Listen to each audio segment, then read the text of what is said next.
সিংহ মামা, এবার বনের রাজা কি তুমি হবে প্রতিবারের মতো? তো আমি ছাড়া কি হবে বনের রাজা? ওই বাঘ বেটা। এবার দেখি রানীমা কি করে, তোরা দেখবি এবার খেলা। শোনো হে ঘোড়া, এত নাচানাচি করে কোনো কাজ নেই। এবার কিন্তু আমাকে ভোটটা দিতেই হবে। অবশ্যই অবশ্যই আপনাকে দিব।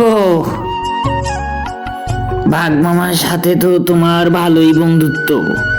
এবার কি ওনাকে ভোটটা দিবে নাকি কি করবে বলো? এবার ভোট নিয়ে অনেক টেনশনে আছি বুঝলে। এবার ভোটের অবস্থা খুবই খারাপ, রানীমাই জানে সব কি যে হবে। ওয়াক ওয়াক, আতিক আতিক, এবার ওয়াক ভোট ওয়াক কাকে দিবা বলো তো?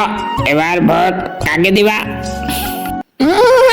আমি আবার ভোট কাকে দিব? আমি তো রাজা হব।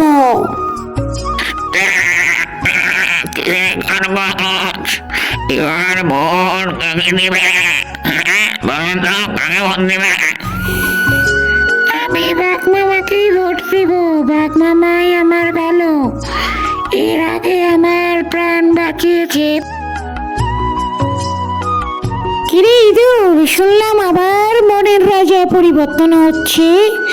তা তোর কি মনে হয়, তুই এবার কাকে ভোট দিবি? রানীমা কাকে এবার রাজা করবে রে? অত কিছু আমি জানি না।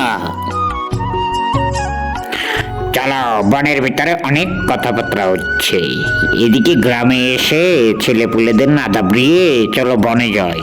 বনের খবর নাকি ভালো না, রাজা পরিবর্তন হচ্ছে, জানো নাকি কিছু? চলো চলো তাই যাই। না আমি কিছু জানি না তো, চলো। শিওর? তোকে বলেছি না তুই আমাদের নদীর ঘাটে আসবি না? তুই আমাদের নদীর ঘাটে কেন আসিস বারবার? তোর এত বড় সাহস, তুই বারবার আমাদের নদীতে এসে পানি ময়লা করে চলে যাস। তুই আর আসবি না এখানে। এই শেষবার, আর আসবো না।